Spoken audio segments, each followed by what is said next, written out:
안녕하세요. 서울에 살고 있는 39살 주부입니다. 결혼하는 여자라면 시월드 무시할 수 없죠. 저도 마찬가지로 결혼 전 시월드에 대한 걱정을 아예 안 할 수가 없었어요. 저도 당할 각오를 하고 결혼하게 된 거였는데요. 역시나 저도 피해갈 수 없었습니다. 왜냐하면 시어머님이 될 분이 정말 대단한 분이거든요. 보통 결혼하기 전에 시어머님을 한번 찾아뵙잖아요. 전 결혼 전 시어머님을 뵙는 순간 나 시집살이 예약됐구나 라는 것을 단번에 느낄 수 있었습니다. 제가 어떤 시월드에서 결혼 생활을 하게 됐는지, 제가 얼마나 답답한 삶을 살았는지 털어놓고 싶어 결국 사연을 보내봤어요. 남편과 전 결혼할 때 양가 부모님께 도움을 받지 않았어요. 사실 제 친정 부모님께서 맏딸 시집 보낼 때 시댁에서 기죽을 일 없도록 가전제품이나 집 구입할 때 돈을 보태주고 싶다고 하셨어요. 저도 받고 싶은 마음이 있긴 했었지만 시댁에서는 결혼할 때 도와주는 부분이 일절 없기 때문에 저도 받지 않기로 했어요.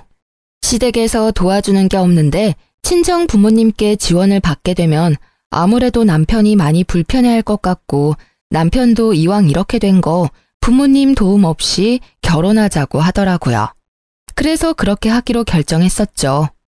근데 전 결혼을 준비하는 과정에서 시어머님의 태도 때문에 엄청 열받았었어요. 시어머님의 간섭이 너무 심했기 때문인데요.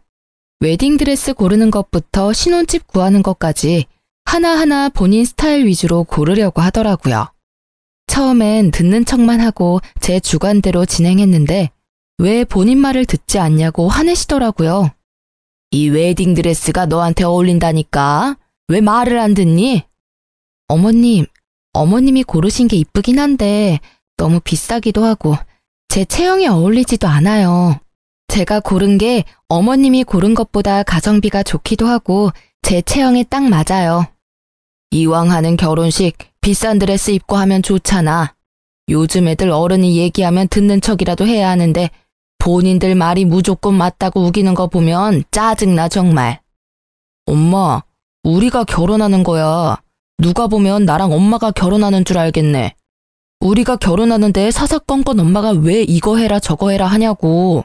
그리고 드레스 입는 건 미진이가 입는 건데 엄마가 왜 간섭이야? 본인한테 어울리는 드레스는 미진이 본인이 제일 잘 알겠지.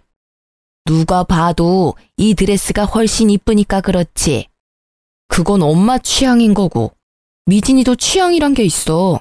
계속 옆에서 이래라 저래라 할 거면 더 이상 따라오지 마. 내가 결혼 먼저 해본 사람으로서 조언 한번 한 건데 그걸 무시해버리네. 엄마, 옛날이랑 지금이랑 같냐고. 여기서 한마디만 더 하면 엄마 그냥 집에 가? 엄마가 지금 하는 건 조언이 아니고 태클이야. 나도 엄마 때문에 스트레스 받는데 미진이는 오죽하겠어? 남편이 중간에서 잘 끊어준 덕분에 어머님의 간섭을 더 이상 받지 않을 수 있었어요. 남편이 대신 뭐라고 하지 않았더라면 이 결혼 업고 싶다는 마음이 들었을 거예요.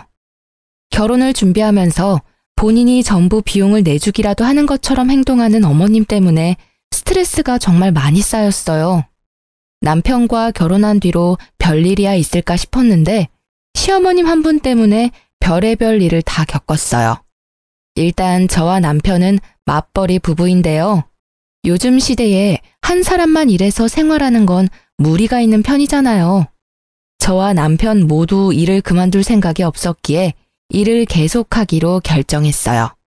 근데 어머님이 의외로 제가 일하는 거에 있어서 굉장히 신경 쓰는 것 같아 보였어요. 시어머님들은 요즘 며느리가 일하는 걸 좋아한다고 들었거든요. 자기 아들이 힘들게 일하고 며느리가 집에만 있는다고 하면 썩 좋아하지 않는다고 해요. 아무래도 본인 아들만 혼자 힘들게 일하고 그 번 돈으로 며느리가 같이 쓴다는 것 자체가 마음에 안 든다는 말을 들은 적이 있었어요. 그래서 제가 집에서 전업주부로 일하는 것보다 일하는 걸 좋아하실 줄 알았는데 오히려 자기 아들 기죽을까봐 싫어하는 눈치였어요. 남편과 전 돈을 못 버는 편은 아니에요. 다만 남편이 아무래도 저보다 사회생활을 늦게 하기도 했고 제가 남들에 비해 사회생활을 좀 일찍 한 편이기도 했어요. 그래서 제가 남편보다 조금 더 월급이 높아요. 그리고 친정집이 좀 사는 편이거든요. 근데 어머님께서 친정집이 여유 있는 것과 제가 돈을 잘 버는 걸로 트집을 잡더라고요. 미진아, 너가 연봉이 얼마라고 했지? 네? 어머님 그건 왜요? 너가 우리 아들이랑 결혼했을 때 정확히 반반하기로 먼저 제안했었다며? 아, 네. 그러긴 했는데 그이도 그러길 원했어요. 제가 먼저 말을 꺼낸 건 맞지만요. 근데 갑자기 왜요? 너가 우리 아들보다 돈 많이 버는 걸로 알고 있는데 그러면 너가 조금 더 해왔어야 하는 게 맞지 않나 싶다. 요즘은 남녀 평등을 중요시하는 시대라서 옛날처럼 남자가 더 해와야 한다. 그런 게 없잖아. 너가 돈을 더 벌기도 하고 분명 돈도 그만큼 많이 모아놨을 것 같은데 그럼 가전제품 하나라도 너가 더 해왔어야 하는 게 맞지 않니? 그리고 사돈어른께서 사업하신다고 하지 않았냐? 친정집도 꽤 사는 것 같은데 딸이 결혼한다고 하면 돈 조금이라도 줬을 것 같은데 전혀 안 해줬더라. 그건 어떻게 된 거니? 어머님, 저희는 정확히 반반으로 하기로 약속하고 결혼한 거였어요. 그리고 저희 친정집이 아무리 잘 산다고 해도 우리 힘으로 결혼하기로 했던 거라서 받지 않기로 결정했던 거였고요. 남편이 먼저 안 받았으면 좋겠다고 한 거였어요. 그리고 따지고 보면 어머님도 우리 결혼했을 때 전혀 지원해준 게 없으시잖아요. 아무리 제가 돈을 많이 벌고 친정집이 잘 사는 편이라고 해도 제가 더 많이 돈을 낼 필요까지는 없다고 생각해요. 어머, 내가 도와준 것도 없으면서 오지랖 부렸다는 말로 들린다. 돈 있는 사람이 돈 내고 그러는 거지. 쪼잔하게 딱딱 나누고 그러면 어떡해? 부부라는 애들이 너무 재고 그런다. 애초에 경제권도 한 사람이 다 관리하기로 했던 게 아니라 각자 번 돈은 각자 관리하기로 했어요. 그리고 남편도 누가 더 했느니 안 했느니 그런 걸로 싸우기 싫다고 반반으로 했으면 했고요. 그렇게 약속까지 했는데 친정 부모님한테 돈 받아서 하는 건 아니라고 생각했어요. 있는 것들이 더한다고 너가 딱 그 꼴이다. 우리 아들이 돈 없는 부모 만난 게 죄지 죄야. 미안하다. 내가 돈이 너무 없어서 너희 결혼할 때 단돈 10원도 지원 못 해줘서. 앞으로 너한테 돈 달라는 말도 못 하겠다. 어머님, 너무하세요. 앞으로 돈 문제로 꼬투리 안 잡았으면 합니다. 결혼이 아무리 집안 대 집안이라고 해도 양가 부모님께서 도움을 준 게 아니라면 이렇게 하나하나 트집도 잡아서는 안 된다고 생각해요. 그리고 저희 친정집이 돈이 많은 건 맞지만 제가 많은 게 아니잖아요. 그건 오로지 부모님 돈입니다. 어머님이 자꾸 저희 친정집 걸고 넘어지는 거 듣고 싶지 않고 앞으로 친정집 얘기하시면 저 가만히 듣고만 있지 않을 거예요. 야, 시어머니로서 할 수도 있는 말을 왜 이렇게 안이 꼽게 듣니? 너 이제까지 그렇게 배워가며 살았니? 이제 막 시집 온 애가 못하는 말이 없네. 말 따박따박 대꾸하는 것 봐. 이제 너 남편도 아주 잡아먹겠다 얘. 제가 잘못한 부분이 있으면 이렇게 말하지도 않죠. 제가 잘못하지 않는 일로 트집 잡으시면 저도 할 말은 하겠습니다. 어머님과 대화할 때마다 이런 식으로 돈으로 시작해서 돈으로 끝날 때가 많았어요. 제가 돈을 좀 벌고 친정집이 잘 사는 편이니까 콩고물 떨어질 게 없나 생각할 때도 많았고요. 본인한테 조금이라도 돈이 들어오지 않거나 자기 아들이 조금이라도 손해보는 것 같으면 항상 자기가 돈이 없는 게 죄라면서 절 항상 나쁜 사람으로 만들더라고요. 제가 조금이라도 반박하면 며느리가 시엄마 잡아먹는다며 피해자 코스프레를 하는 편이신데 남편은 원래 어머님이 이런 성격인 걸 아니까 어머님이 이간질을 해도 믿지 않고 중간 역할을 잘하고 있어요. 그런 어머님께서 제 돈을 제대로 탐한 사건이 있어요. 제가 다니는 회사는 보너스가 자주 나오는 편이에요. 한 번 줄 때마다 나름 많이 주는 편이거든요. 언제 한 번은 제가 회사에서 100만 원 보너스를 받은 적이 있었어요. 보너스는 거의 현금으로 주는 편이라서 이번에도 현금으로 받았었는데요. 제가 현금을 받으면 바로 통장에 입금하지 않고 집에 보관할 때가 많았어요. 그 당시에 주변에 결혼하거나 돌잔치를 하던 친구들이 많은 편이라서 현금이 생기면 되도록 직접 가지고 있었어요. 집에 현금을 따로 보관하는 작은 핸드백이 있었는데 그때도 당연히 그 가방에 100만 원을 넣어놨었어요. 보너스를 받고 난 뒤 보름 뒤에 친구 결혼식이 있었는데요. 그래서 전날 미리 축의금을 봉투에 담아두려고 현금을 담아둔 가방을 찾았는데 그 가방이 없어졌더라고요. 놀란 저는 남편한테 가방이 어디 있는지 물어봤는데 남편도 전혀 모른다고 했어요. 근데 남편이 며칠 전에 어머님께서 김치 두고 간다고 비밀번호를 물어본 적이 있었다고 합니다. 그 순간 어머님이 딱 의심되더라고요. 그래서 저와 남편은 모른 척하고 어머님을 저희 집에 불렀습니다. 어머님, 지난번에 저희 집에 와서 김치 두고 가셨다면서요? 제가 정신이 없어서 감사 인사를 못했네요. 아, 그럼 그때 내가 준 김치 아직도 안 먹어봤겠네? 지금이라도 알았으니 오늘 저녁에 먹어봐. 네, 근데 어머님, 혹시 그때 저희 집에 오셨을 때 제 가방 못 보셨어요? 검정색 핸드백인데요. 아, 그거? 내가 가져갔는데. 지갑이랑 핸드폰만 딱 넣고 다니기 좋아서 내가 가져갔었지. 그건 왜? 어머님, 그래도 그 가방 제 물건인데 말이라도 좀 하고 가져가셨어야죠. 거기 안에 현금 있었죠? 현금? 그건 왜? 그 가방 제가 현금 보관할 때 쓰는 가방이에요. 그거 돈 안 쓰고 그대로 두셨죠? 이따 집 가실 때 제가 집까지 차로 모셔다 드릴 테니까 그 가방 저한테 돌려주세요. 현금 그대로 담아서요. 나 그 현금 좀 썼는데 괜찮니? 어머님, 그 돈 쓰시면 어떡해요. 말도 없이 가방 가져갔으면서 그 현금까지 마음대로 쓰시면 어쩌자는 거예요? 엄마, 도대체 왜 그래? 남의 돈을 왜 마음대로 쓰냐고. 그냥 거기에 돈이 있기도 하고 내가 가방 가져갔는데 한동안 말이 없길래 당연히 까먹은 돈인가 보다 생각하고 썼지. 아이, 그렇다고 그렇게까지 화낼 일인가? 엄마, 그거 도둑질이야.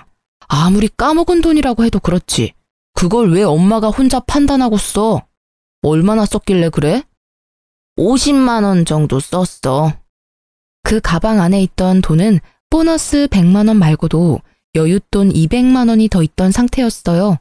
총 300만 원이 있었던 상태인데 어머님께서는 그 중에서 50만 원을 이미 썼다고 합니다. 처음엔 어머님이 쓰신 돈 안 받고 남은 금액만 돌려받을까 생각했었는데 어머님이 괘씸하기도 해서 돌려받기로 했습니다. 남편도 그렇게 하자고 했었고요. 저와 마찬가지로 어머님의 행동에 화가 많이 났었고 실망했다고 해요. 그래서 남편은 오히려 2배로 돌려달라고 말하기까지 했더라고요. 남편이 화를 크게 내니까 그 화를 이기지 못한 어머님께서 결국 저희한테 2배로 돌려주셨어요. 남은 금액도 그대로 돌려받았었고요. 엄마한테 그 돈 주는 게 그렇게 아깝냐고 크게 한 소리를 듣긴 했었지만 잘못된 건 바로 잡아야 한다고 끝까지 돌려받기로 했어요. 그 뒤로 한동안 어떤 일도 일어나지 않고 잠잠하게 지내고 있었는데 방심하고 있을 때 일이 하나 더 터졌어요. 제가 야근하지 않고 일찍 퇴근한 적이 있어요. 오랜만에 일찍 퇴근한 김에 남편과 외식하려고 기분 좋게 집에 가고 있었어요. 집 근처에 도착한 순간 아파트 정자에 앉아 계시던 동네 아주머니가 저한테 다가오더니 갑자기 제 등짝을 때리면서 욕을 하기 시작했어요. 이 여자야, 너 재작년에 여기 이사 온 년이지? 여기가 어디라고 너 같은 개집년이 이 동네로 이사를 와? 술집에서 몸이나 판 년이 눈만 높아가지고. 아무리 저렴한 여자라도 수준 높은 집은 알아가지고 너 때문에 우리 아파트 집값 떨어지면 책임질 거야? 당장 이사가. 그게 무슨 말씀이세요? 제가 몸 팔던 년이라니요. 너 술집 다닌다는 소문 내가 다 들었다. 너 시애미한테 다 들었어. 아무리 직업에 귀천이 없다고 하지만 넌 너무 천하다 천해. 시애미 말로는 너가 자기 아들이랑 결혼하고 싶다고 애걸복걸 엄청 했다고 하던데. 맞지? 아무리 천해도 그렇지 분수에 맞게 살아야지. 여기가 어디라고 너같이 천한 애가. 그리고 아무리 돈이 없는 년이라고 해도 뭐라도 들고는 와야지. 몸만 달랑 갖고 올 수가 있니? 제가 동네 아주머니 붙잡고 자세히 얘기 좀 해달라고 부탁했습니다. 알고 보니 시어머님께서 저에 대해 안 좋게 소문을 내고 다녔다고 합니다. 제가 남편과 살고 있는 아파트는 어머님 집과도 가까운 아파트 단지라서 제가 살고 있는 아파트 주민들 중에서 저희 어머님과 친한 아주머님들이 몇 분 계십니다. 저와 남편이 결혼 허락을 받았을 당시 어머님께서 반대를 심하게 하셨어요. 그 당시 어머님께서 워낙 반대를 심하게 하는 바람에 결혼을 못하게 될 뻔했는데 어머님도 저와 남편이 당연히 결혼하지 않을 줄 알고 뒤에서 동네 사람들한테 제 흉을 보고 다녔던 거였어요. 그것도 사실이 아닌 이야기들로 말이에요. 제가 술집에서 굴렀던 여자다, 돈이 없는 거지 집안에서 태어난 여자다, 남편 등골 빼먹는 여자다 등등 유언비어를 하고 다녔더라고요. 당연히 제가 남편과 결혼하지 않을 거란 생각에 그랬던 거였고요. 이 사실을 동네 아주머님께 듣고 나서 화가 난 저는 그대로 남편에게 말했습니다. 남편은 그 사실을 듣고 어머님께 바로 찾아가서 이 소문을 낸 사람이 엄마가 맞냐면서 따지기 시작했는데요. 엄마, 오늘 미진이가 아파트 옆 라인에 사는 아줌마한테 엄마가 낸 소문 다 듣고 왔대. 거지 근성이 있네 마네 그런 소리 전부 다 듣고 왔다는데? 엄마가 낸 소문 맞아? 어? 그게 무슨 말이야? 내가 이상한 소문을 내다니. 난 그런 적 없다. 아무리 내가 입이 가볍다고 해도 며느리에 대해 안 좋게 말하고 다니겠니? 엄마가 미진이에 대해서 안 좋게 소문낸 사실 맞냐고. 남편이 어머님을 계속 추궁하니 어머님은 솔직하게 인정하고 터놓았습니다. 어머님이 인정하는 순간 얼마나 열받던지 어머님 한 분 때문에 동네에서 얼굴을 들고 다니지 못하게 됐습니다. 얼마나 황당하던지. 맞아. 근데 엄마 그렇게 심한 말은 한 적 없어. 너희 결혼 전에 얘기했던 말들이고 그냥 너희 둘이 당연히 결혼 안 할 줄 알고 한 말들이야. 그냥 미진이가 마음에 안 든다는 식으로만 말했었어. 그 아줌마들 정말 미친 거 아니니? 아무리 내가 그렇게 말하고 다녔다고 해도 그걸 왜 내 며느리한테 직접적으로 말할 수가 있니? 거짓말 하지 말고. 내가 엄마 때문에 창피해서 얼굴을 들고 다닐 수가 없어. 욕할 사람이 없어서 며느리 될 사람 욕을 하고 다녀? 그것도 우리가 사는 동네 아줌마들한테. 그 아줌마가 미진이한테 술집 년이 집값 떨어지게 왜 이 집에서 사냐는 식으로 말했대. 이 사람이 뭘 그렇게 잘못했다고 그런 소문을 내고 다녀. 우리 앞으로 여기 어떻게 살라는 거야? 그땐 홧김에 그랬던 거였어. 절대 악의는 없었단 말이야. 그렇다고 무작정 찾아와서 나한테 따지면 어떡해? 난 한두 사람한테 말했을 뿐이야. 이렇게 동네 사람들한테 다 퍼질 줄은 몰랐어. 아이고, 그 놓친네 주둥이 겁나 가볍네. 벌써 동네 사람들 귀에 다 들어갔단 말이지? 그래, 내가 다 잘못했고 지금은 너희에 대해서 아줌마들한테 말하지 않아. 지금도 그렇고 앞으로 그런 일 절대 없을 거야. 옛날 일이니까 용서해줘. 어머님은 약 2년 전쯤에 한 아주머님께 말했다고 해요. 근데 그 말이 2년 정도 지난 후에야 소문으로 퍼졌다고 하는데요. 어머님 말씀으로는 그 당시에 저에 대해 잘 모르던 때라 없는 집 애처럼 보인다, 술 잘 마시게 생겼다. 이런 식으로 밖에 말하지 않았다고 합니다. 근데 그 소문이 소문을 낳게 되고 결국 제가 몸이나 굴리는 여자라는 식으로 소문이 났다고 해요. 전 지금껏 살면서 부끄러운 행동을 한 적이 없는데 어머님 때문에 이 결혼을 왜 한 걸까 그런 생각을 잠깐 해보게 됐어요. 어머님이 제 인생의 오점이라는 생각도 해보기도 했고요. 누구 말을 믿어야 할지 모르겠지만 어쨌든 어머님이 저에 대해 안 좋게 소문을 내고 다닌 사실은 맞는 거라 전 어머님께 엄청 많이 실망을 하게 됐었죠. 어머님도 본인이 크게 잘못한 걸 알고 있는지 저한테 미안하다고 사과하더라고요. 평소엔 본인이 먼저 사과를 하는 타입이 아닌데 이번엔 순순히 사과를 하더군요. 그리고 소문이 너무 과하게 퍼진 상태였고 아무리 설명을 해도 동네 아줌마들이 제 말을 전혀 믿어주지 않길래 결국 저희 부부는 이사 가기로 결정했어요. 인프라가 좋았던 동네였고 회사랑도 가까웠던 곳이라서 편하게 살았었는데 이사 갈 때 많이 아쉬웠어요. 급하게 집을 팔았던 거라서 크게 이득 본 것도 없었고요. 우리가 이사 간다고 하니 어머님께서 포장이사 비용을 내주시기까지 했네요.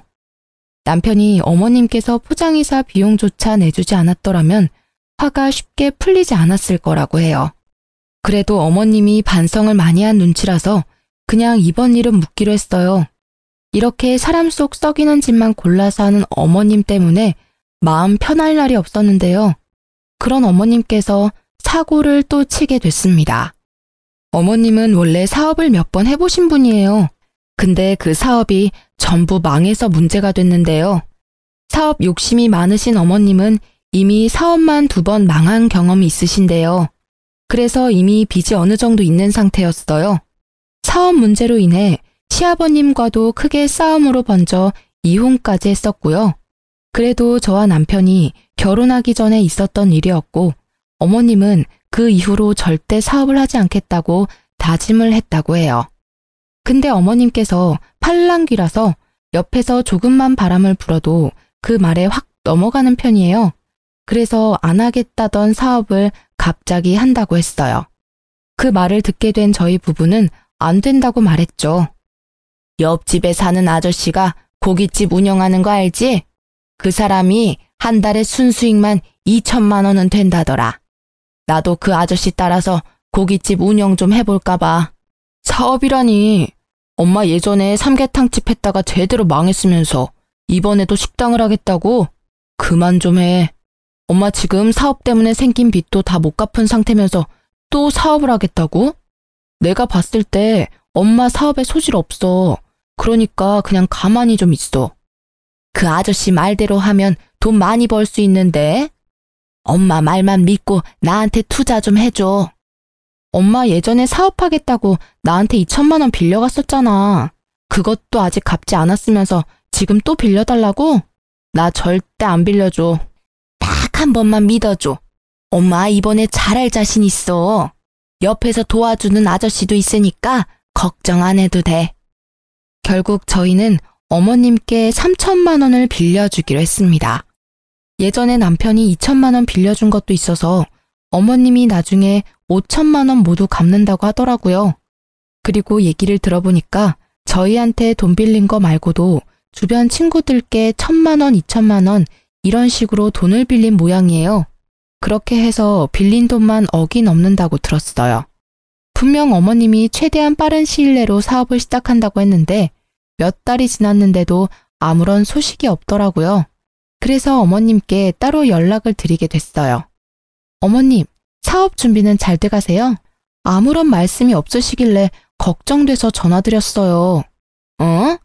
아니 그게 사업 안 하기로 결정했다. 사업이 애들 장난도 아니고 너무 성급하게 결정한 것 같아. 네? 그게 무슨 말씀이세요? 사업하겠다고 저희한테 돈도 받아가시고 주변 분들한테 이미 돈도 빌린 상태라면서요. 사실 사업 준비하면서 내 생활비로 쓸 돈이 없었거든. 그래서 내 생활비로 빌린 돈들 조금씩 쓰다가 결국 다 써버렸다. 어쩌면 좋니? 그것 때문에 한동안 머리 아파서 잠도 제대로 못 잤어. 그래서 당장 사업을 못하는 상황인데 어쩌면 좋니? 어머님, 도대체 왜 그러세요? 사업하겠다고 돈 빌린 게 얼마인데 그걸 그 사이에 다 썼다고요? 고작 몇 달 안에 그 많은 돈을 어떻게 다 쓸 수가 있어요? 어쩌다 보니까 그렇게 됐어. 미진아, 정말 미안한데 돈 빌려준 친구들이 자꾸 돈 갚으라고 난리도 아니야. 급한 돈만 너가 대신 갚아줄 수 없겠니? 내가 지금 그 큰 돈이 어디에 있겠어. 다 갚아달라는 말은 안 할 테니까 5천만 원 정도만 빌려줘. 어머님, 어머님이 저희한테 빌려간 돈만 5천만 원이에요. 근데 저희 보고 5천만 원을 또 달라는 말씀이시잖아요. 저희가 돈을 그냥 버는 줄 아세요? 저희 이제 돈 없어요. 빌려간 돈이나 빨리 갚으세요. 이 늙은 시애미가 그 큰 돈이 어디 있겠냐. 넌 내가 불쌍하지도 않니? 어? 어머님, 제가 더 불쌍해요. 따지고 보면 어머님이 제 남편의 엄마이지 제 엄마는 아니시잖아요. 어머님이 절 키워주기라도 했나요? 아니면 저한테 용돈 쓰라고 단돈 1,000원이라도 준 적이 있으신가요? 항상 저한테 받아만 가셨지 정작 어머님은 저한테 해주신 게 전혀 없으시잖아요. 어머님께 뭐 해달라고 바라지도 않을 테니까 제 돈이나 제때 갚으세요. 알겠어요? 너 아니었으면 우리 아들이 진작 갚아줬을 돈인데 여자 하나 잘못 만나서 내가 이 나이에 이렇게 고생하고 있다. 며느리 하나 있는 거 돈 갚으라고 독촉이나 하고 너 아니었으면 내가 사업할 생각도 안 했어. 우리 아들이 나 충분히 먹여 살렸을 텐데. 어머님은 왜 항상 그이한테서만 기대면서 살려고 하세요? 저랑 결혼 안 했어도 그 돈 절대 안 갚아줬을 거예요. 제 남편 언제까지 어머님 호구로만 살 수 없어요. 어머님 아들 불쌍하지도 않나요? 제발 정신 좀 차리세요. 그리고 이런 식으로 항상 불쌍한 척 하지 말고 돈이나 제때 갚으세요. 저희 이제 더 이상 참지 않아요. 넌 내가 불쌍하지도 않니? 혼자 사는 이 시엄마가 불쌍하지도 않냐고. 네, 전혀요. 불쌍한 사람은 어머님이 아니라 제 남편이 불쌍해요. 그러니까 사람 더 구차하게 만들지 마시고 어머님 앞으로 인생 똑바로 사세요. 화가 너무 났던 저는 답답한 마음에 어머님께 얼른 돈부터 갚으라고 말했습니다. 어머님은 늙은 시애미가 불쌍하지 않냐고 하더군요. 전 어머님이 하나도 불쌍하지 않았어요. 오히려 저와 제 남편이 불쌍하면 불쌍했지 어머님이 왜 불쌍하겠어요. 남편도 어머님 때문에 미칠 것 같다면서 한 소리를 했더라고요. 어머님은 자식 새끼 있는 거 다 소용없다고 돈 절대 못 갚는다고 우겼고요. 엄마, 우리가 언제까지 엄마 뒷바라지 다 해야 돼? 우리가 아무리 아직 젊다고 해도 우리도 돈 버는 거 쉽지 않아. 엄마가 사고 친 거 늘 수습해 줄 수 없다고.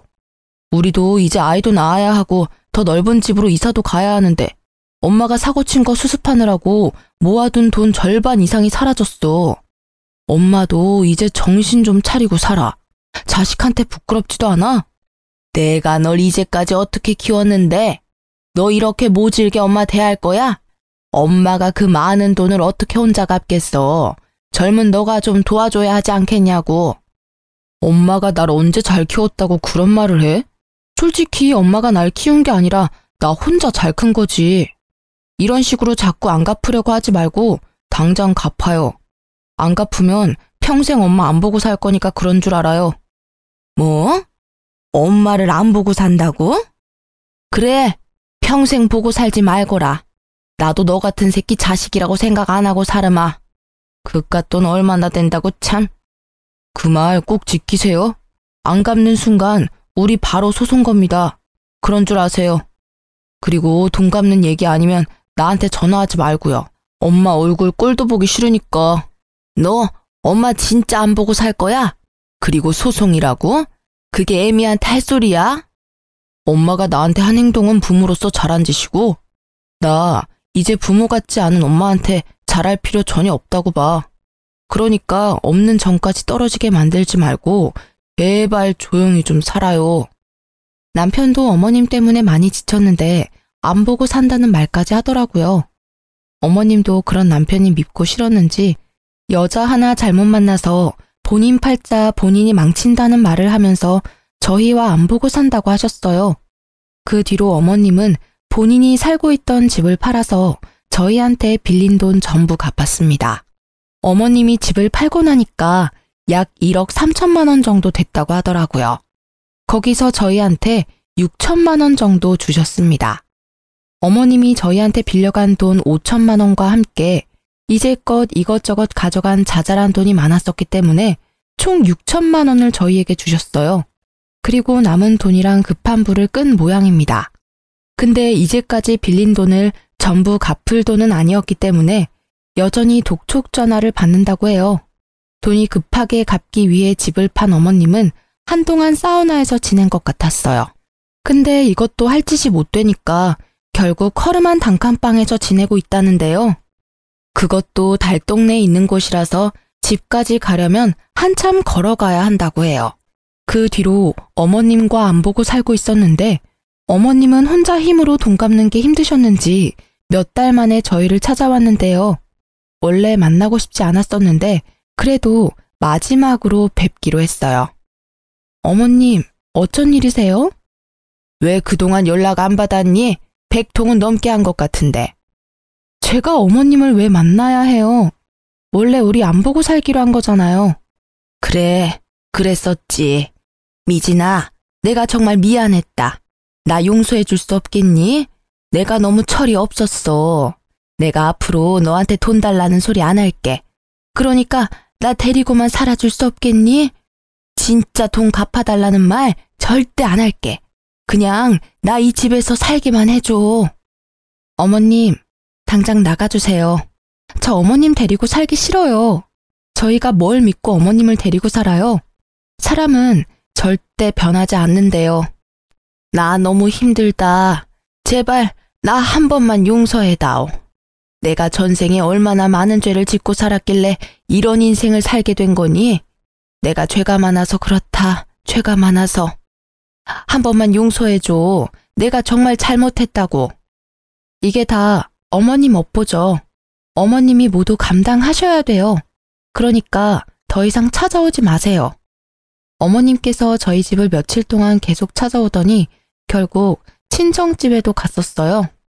아무리 급해도 찾아갈 곳이 따로 있는 건데 참 뻔뻔하다는 생각이 들었습니다.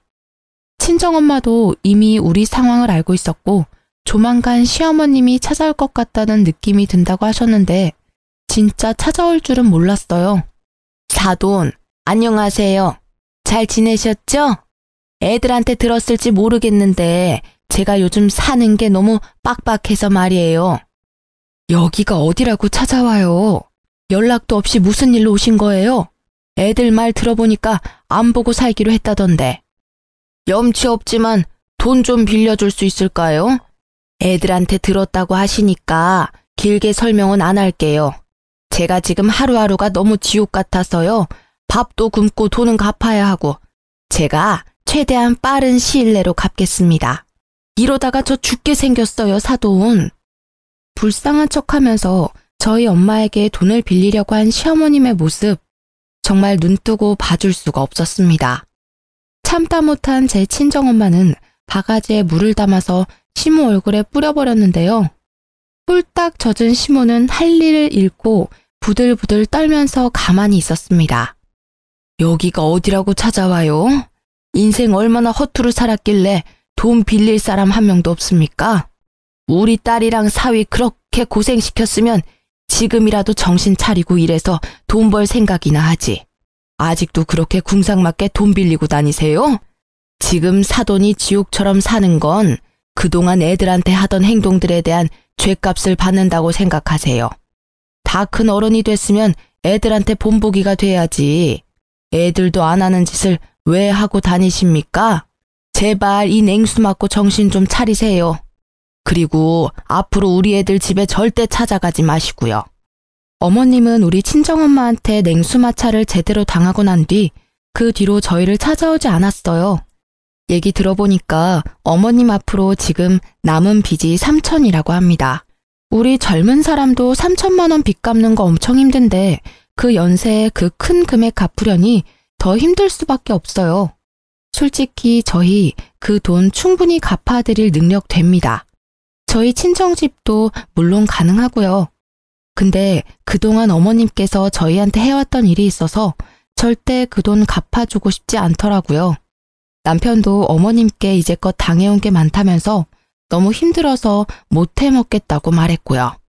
어머님은 결국 일을 하기 시작하셨습니다. 본인 이름으로 대출을 받을 수도 없는 상태라서 당장 급한 빚을 갚기에 어려움이 있거든요. 집까지 팔았으니 완전 빈털터리가 된 셈이죠. 어머님은 현재 낮에는 공장을 다니고 밤엔 식당에서 서빙 알바를 하고 있다고 했어요. 어머님께 돈을 빌려준 친구들은 어머님이 일하고 있는 식당까지 찾아가서 당장 돈 갚으라고 한다고 해요. 하지만 어머님은 당장 갚을 돈이 없어서 매달 조금씩 쪼개가며 갚고 있다고 합니다. 식당 사장님께선 매번 이런 식으로 영업 방해할 거면 그만두라고 말했다고 해요. 어머님이 사정사정해서 잘리진 않았답니다. 저 같아도 매일 친구들이 찾아와서 돈 갚으라고 말한다면 자르고 싶을 것 같아요. 그 이후로 어머님과 직접 대면한 적은 없는데 최근에 어머님 근황에 대해 알게 된 게 있었어요. 어머님이 식당에서 설거지를 하다가 주방 바닥에 남아있던 물기 때문에 결국 미끄러져 넘어졌다고 해요. 그래서 그것 때문에 허리 디스크에 걸렸다고 합니다. 현재 디스크가 터진 상태라서 하반신 마비까지 이어질 수 있는 상황이래요. 그래서 당장 입원하고 수술을 받아야 하는 상황이라고 하는데요. 어머님이 현재 상태가 너무 좋지 않은 관계로 어머님 대신 식당 사장님께서 직접 전화하셔서 지금 어머님 상태에 말씀해 주셨습니다. 근데 저희와 전혀 상관없는 일이라고 알아서 해결하라고 말씀드렸어요. 그리고 일하다가 다친 거니까 식당에서 알아서 산재 처리를 하라고 말했습니다. 어머님이 일하고 있는 식당 사장님께서도 어머님과 저희 부부관계에 어느 정도 알고 있다고 해요. 그래도 그렇지. 시어머님이 다친 상태인데 그렇게 매몰차게 대해도 되는 거냐고 하더군요. 이제까지 우리 시어머님 자식으로 며느리로서 살아보지 않으면 그렇게 말할 수 없을 것 같아요. 우리처럼 반응이 나오는 게 정상일 겁니다. 매정하다고 생각해도 어쩔 수 없어요. 그리고 제가 허리 디스크를 갖고 있어서 아는데 그거 빨리 치료하지 않으면 큰일이거든요. 결국 움직이지 못하고 누워만 있는다고 하는데 그건 본인이 알아서 해야 할 일이라고 생각해요. 남편도 어머님이 다쳤다는 걸 알고 있어도 크게 신경 쓰지 않았고요. 최근에 시어머님과 이혼하고 조용하게 살고 계셨던 시아버님께 연락이 왔었는데요. 한동안 시아버님과 연락을 못하고 지냈는데 갑자기 시아버님께 연락이 와서 몹시 놀랬어요.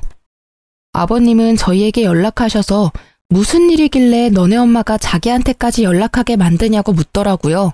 알고 보니까 시어머님이 아버님한테까지 연락을 한 모양이더라고요. 모든 상황을 설명해드렸더니 그 옆에 아직도 정신 못 차렸다면서 그 허리 디스크 수술 절대 시켜주지 말라고 저희한테 단호하게 말씀하시더라고요. 아버님께서 죽든 말든 알아서 하고 빚부터 병원비까지 절대 돈 한 푼 못 준다고, 그리고 지금 잘 살고 있는 애들 앞길 절대 망치지 말고 쥐 죽은 듯이 살라고 경고까지 했다고 합니다. 어머님은 아버님께 죽고 싶지 않다고 사람 한 명 살린다 생각하고 돈 빌려달라고 사정을 했다네요. 근데 아버님은 그런 어머님의 연락을 받지 않고 무시하고 있다고 합니다. 아버님도 어머님과 함께한 결혼 생활이 지옥 같았다고 합니다. 20년 가까이 같이 사는 동안 아버님이 어머님 대신해서 갚아준 돈만 1억이 넘는다고 해요. 그렇게 하지 말라고 한 사업에 대한 욕심을 포기하지 못해서 자주 싸웠다고 하더라고요. 계속 사업은 망하고 중간중간 까먹은 돈이 너무 많아서 결국 지친 나머지 이혼을 결정하게 된 거라고 합니다. 제 남편을 보고 억지로 살아보려고 했었지만 평생 정신 못 차릴 여자라는 것을 제대로 경험하고 결국 이혼을 결정했다고 해요. 처음엔 제 남편 데리고 나올 생각이었는데 어머님이 자기 아들까지 뺏어갈 생각 죽어도 하지 말라고 했었고 기절까지 할 정도였어서 결국 제 남편만 두고 나왔다고 합니다.